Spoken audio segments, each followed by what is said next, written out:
Jæja, Tobbi, hvernig var síðasta ár hjá þér? Það bara gekk ágætlega. Svona lenti hann í smá vesinni, ég fór á heimsmeistaramót. Lenti í smá falli, hamraði hné inn í grjót. Það setti smá strik í reikninginn svona fyrir árið. Annars gekk þetta mjög vel, bara undirbúningu fyrir UTMB sem var svona stærsta markmið, gekk bara mjög vel. Náði að rífa mig upp úr þessum hnémeiðslum og bara koma sterkur inn í hlaupið. En hvernig hefur veturinn gengið? Það sem af er? Já. Ég fór í aðgerð þess að hlaupið. Ég var að laga beinvöxt í hæl. Ég búinn að vera svona að ströggla aðeins við það. Það svona einhverju samgróningar og eitthvað sem ég að vinna mig út úr bara. En þú ekki náð að æfa mikið þá undanfarna vikur eða mánuði? Það eftir hvernig segja mikið, hlaupa lítið, mjög lítið, en æfa slatta. Ég bara gera eitthvað annað.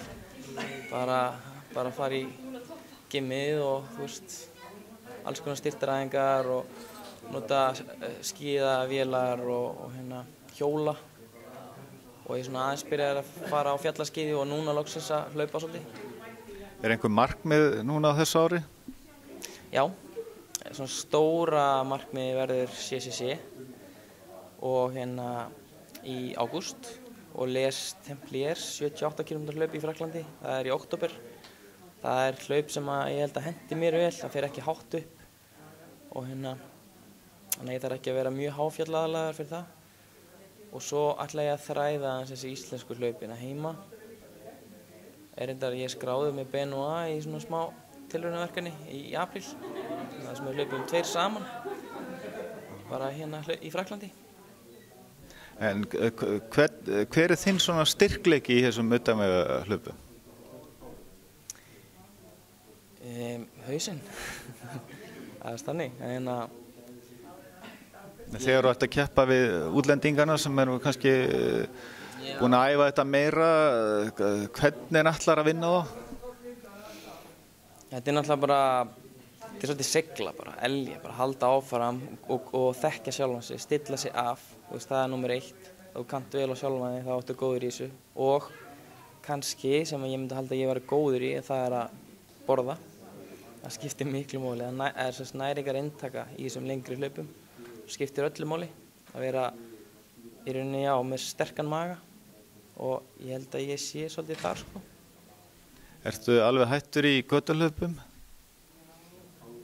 Það allavega ekki neitt fókus á það. Mér finnst þetta rosalega gaman að vera í fjöllunum og það gefur mér mikið og ég vil bara helst vera hana, ég á heima hana og svolítið lengi að fatta. En götuhlaupin góð með. En það hefur bara verið átt erfitt með að hlaupa hratt sökum meiðsla. Ég hef getað meira svona sett inn magnið og djöflast í brekkunum upp og niður, farið fjallaskíði lengi.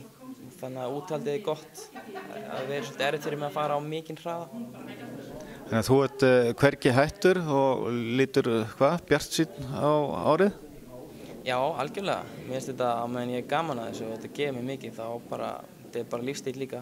Þá ætla ég að halda þessu áfram. Og ár held ég að verði bara ljómandi gott. Það svona lengri undirbúningu núna. Ég búinn að vera í rauninni að byggja mig upp frá þessum meiðslum síðan í september. Og ætla ekki að byrja að keppa viti fyrir bara í svona júni, júlí í rauninni. Ætlarðu á Laugaveginn? Ég skráður í Laugaveginn, já. Og hvernig ætlarðu að taka hann núna? Ég ætla bara að hlaupa hann hratt. Bara eina ferð og hlaupa hratt. Það fer bara eftir hvernig aðstæður eru. Maður ræður ekkert við að hlaupa í mótvindi og alltaf slá eitthvað met.